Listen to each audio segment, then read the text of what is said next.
अब फैसला लिया ही था तो बर्दाश्त भी करो इसको। मैं इसकी वजह से उदास नहीं हूँ। तो यार तुम सब लोग के रवैयों से हर्ट हो रही हूँ मैं। नहीं, आई एम सॉरी यार, हम तुम्हारी बेहतरी के लिए कह रहे हैं और मैं समझती हूँ कि तुमने किस दिल से ये फैसला लिया होगा। समझती हो तो फिर क्यों कर रही हो मेरे साथ ऐसे? क्या करूँ, मैं कंफ्यूज हूँ। एक जगह तुम और दूसरी तरफ काशान है ना? ओके फाइन, तो अपने लिए जो डिसीजन लेना है तुम लोग, मैं कुछ नहीं कहूंगी। इतना आसान थोड़ी ना है रूमी, ऊपर से सुखी अलग खफा होके चली गई है यार। मैं उसे मना लूंगी। रूमी तुम फिलहाल खुद को मनाओ, तुम खुद से खफा हो ये सब करके।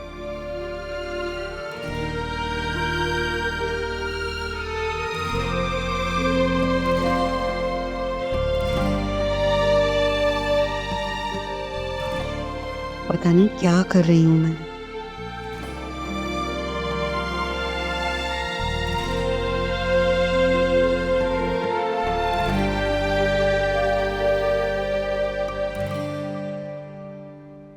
मुझे समझ में नहीं आ रही कि आप वरीशा और काशान के रिश्ते के लिए क्यों नहीं मान रहे। आपकी तलाक के लिए अर्ज है, इंसान 2 बार एक ही बिल से नहीं डसा जाता। आपकी भी इत्तला के लिए अर्ज है कि पहला डंग आपके भतीजे ने मारा था। जी मैं भी उसी 2 नामों वाले भतीजे की ही बात कर रहा हूँ। मुनासिब नहीं लगता कि उसी घर में दोबारा रिश्ता लेकर जाए। काशान उसे पसंद करता है। जी उसके भी 2 ही नाम हैं और इस उम्र में लड़के अपना दिल इधर उधर लगाते ही रहते हैं। तुम देखना 2-4 महीने के बाद याद भी नहीं रहेगा उन्हें। जैसे इस उम्र में आपका अपनी एक्स के वीजे लगवाना याद रहता है। फॉर गॉड सेक फरियाद, तुम बात का बतंगड़ बना दिए तुमने। मुश्किल में थी वो खातून, और अगर उसकी जगह कोई और भी कहता तो मैं इनकार ना करता। अच्छा भूल गए आप तो उसकी बेटी से अपने बेटे का रिश्ता तक करवा रहे थे। सिर्फ इसलिए ताकि उसकी बेटी की इमिग्रेशन अच्छे से हो जाए। क्या कमी थी उसकी बेटी में? बस कर दे इब्राहिम साहब, बस कर दे। हाँ अच्छा, इसीलिए तुम काशान का रिश्ता करना चाह रही हो ना यहाँ? जी नहीं, काशान उसे पसंद करता है सिर्फ इस वजह से। मैं भी कुछ जल्लाद बाप नहीं हूँ। बेहतर होगा कि आप ये डिस्कस कर लें जब बाबा जान आएंगे उनके साथ। क्या डिस्कस कर ले मेरे साथ? ये देखो, ये जरा मेरा इसमें बैंक की ऐप नहीं चल रही है। बाबा जान, हम सोच रहे थे कि वरीशा का और काशान का रिश्ता पक्का कर दें। आपको कोई एतराज तो नहीं? भाई मैं तो उस फसादन जेलर के मुंह नहीं लगना चाहता।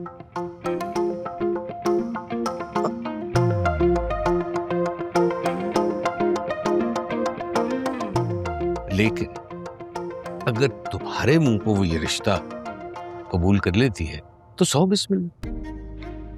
वैसे आपने ना बिला वजह का बैर पाल रखा है। इतनी डिसेंट खातून है, क्या बात है, क्या डिसेंसी है यार। अरे भाई, कभी फुर्सत से तुम्हें मैं उस डिसेंट खातून की इनडिसेंट कहानियां सुनाऊंगा। आप मेहरबानी करके हैदराबाद के लिए निकलें, सारे खानदान के फोन पे फोन आ रहे हैं। जा रहा हूं मैं। अब तो बाबा भी मान गए। निकल गया वो नाराज परिंदा, और फोन टेबल पर भूल गया। अपना फोन दिखाएं?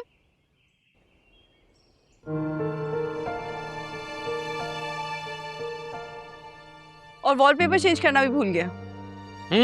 एक उम्र गुजरेगी जान से जाते जाते। दादू आप बताएं, आप एक हफ्ते से कहाँ थे? भाई मैं अपने बेटे और बहू को लेकर हैदराबाद गया हुआ था और रात वापस आया हूँ। तुम बताओ, तुम क्या कर रही? मैं जॉब ढूंढ रही थी। जॉब? अरे तुम्हारी तो जॉब है ना अली के दफ्तर में। आपको लगता है कि मुझे रख लेगा अब? वॉलपेपर तो रखा हुआ है। रूमी, ये जी की एजेंसी के एचआर डिपार्टमेंट से ईमेल आई है। वार्न किया उन्होंने हमें, 10 दिन बिना बताए छुट्टी की है हमने। क्या कह रहे, दिखाओ। कह रहे रिज्वाइन करो, नहीं तो रिजाइन करो वरना फायर कर देंगे। तो फिर तुम कब रिजाइन कर रही? कभी भी नहीं। क्या मतलब है, तुम दोबारा ज्वाइन करोगी? मेरा मानना यह है कि पर्सनल और प्रोफेशनल लाइफ को मिक्स नहीं करना चाहिए। पकड़े।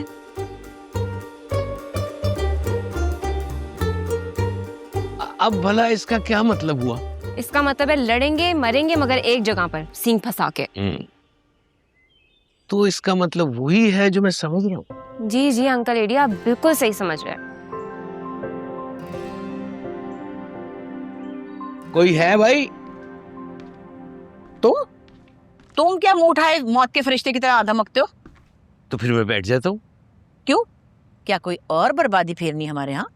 इस दफा तो मैं अपने घर की आबादी बढ़ाने के लिए रिश्ता मांगने आया हूँ अपने दूसरे पोते काशान के लिए। अच्छा, एक बात बताओ, तुम लोगों को कराची में कोई और मुंह नहीं लगा था जो यहाँ चले आते हो मुंह उठा के? लगाता है, पर उसे हम मुंह नहीं लगाते। मेरी बात सुनो, मेरी पोतियों के लिए रिश्तों की कमी नहीं है।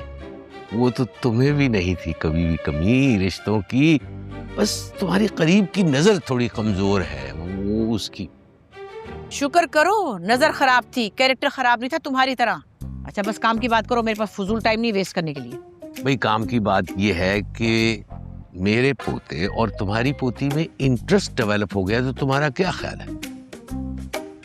मेरा ये ख्याल है कि तुम इस काम के लिए किसी ढंग के इंसान को, किसी भले मानस को भेजो ताकि वो रिश्ता मांगे। लेकिन तुम पे तो मुझे एक भरोसा ही नहीं है टके का भी। तुम तो लोगों की बेटियों को गुमराह करते हो। मेरी बहू और बेटा आ जाए तो काम चलेगा? देखूंगी। मेरे ख्याल में तुम आईना देखो। भाई बड़ा ही मनहूस बुढ़ा है, कमबख्त कहीं का। पता नहीं इतनी अच्छी औलाद कैसे मिल गई इसको। वहां पे गए होंगे। अटेंशन एवरीवन, अपने अपने काम छोड़ दें, इस तरफ को आ जाएं। हेलो, इस तरफ को आए सारे। क्या कोई मुझे बता सकता है कि कमिटमेंट का मतलब क्या होता है?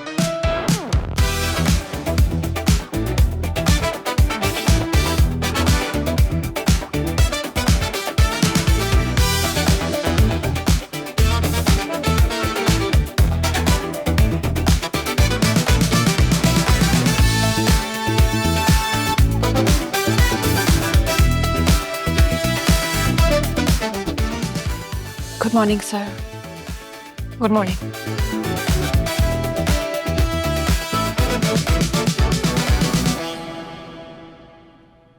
क्या दिखा रहे थे सर आप?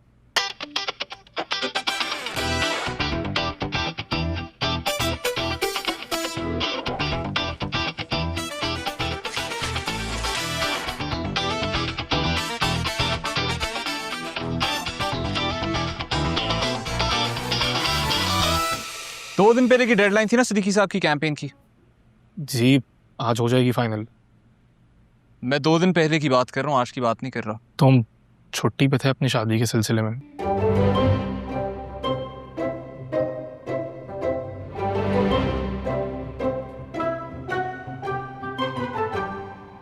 मेरी शादी का मतलब ये थोड़ी है कि यहाँ पे बिजनेस बंद हो जाएगा, सब काम करना छोड़ देंगे, हाथ में हाथ रख के बैठ जाएंगे। आप लोग जानते हैं ब्रांडिंग में सबसे खतरनाक चीज क्या होती है? क्या होती है सर, हमें भी बताएं।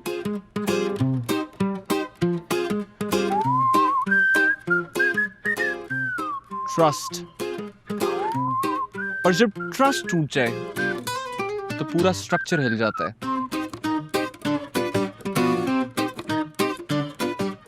ब्रांड का। हाँ, फिर अक्सर कस्टमर रिफंड भी मांगते हैं। रॉन्ग का शान, कस्टमर कभी रिफंड नहीं मांगता, कस्टमर सिर्फ ट्रस्ट करना छोड़ देता है। क्या कोई मुझे बता सकता है कि दूसरी सबसे खतरनाक चीज क्या होती है ब्रांडिंग में? जब क्लाइंट एंड टाइम पर स्ट्रेटजी चेंज करने की बात करे।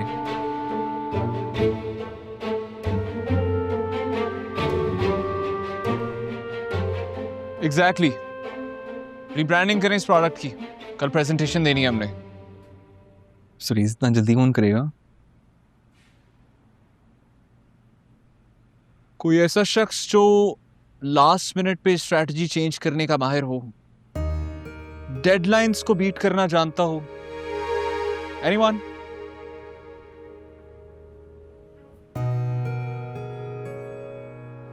सदीकी कैंपेन का क्या बना है? वो इस वक्त पूरी टीम स्लो मोशन पे चल रही है। कर लेता हूं मैं इन सबको फास्ट।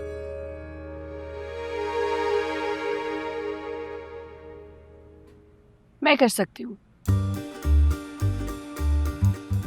आप कर लेंगी ना? सर मेरे काम करने का तरीका बहुत अच्छी तरह से जानते हैं, मैं कर लूंगी। ओके